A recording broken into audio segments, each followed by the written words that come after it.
Pre neki dan čitam izjavu Verice Kalanović, ministra za NIP.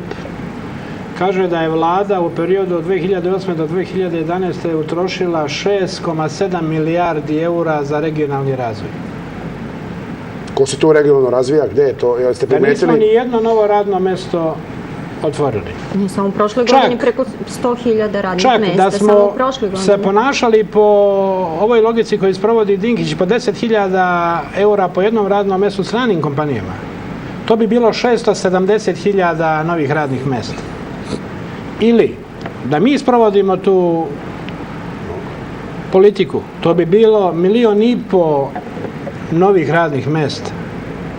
Gde je nama otišlo 6,7 milijardi eura za ove 3 godine? Od toga 2 milijarde stoji iz budžeta, a ostatak... Eura ili dinara? Eura. Prema zvaničnoj statistici... Svake godine se u Srbiji, draga koleginice, ukrade samo na javnim nabavkama između 750 miliona eura i milijardu eura.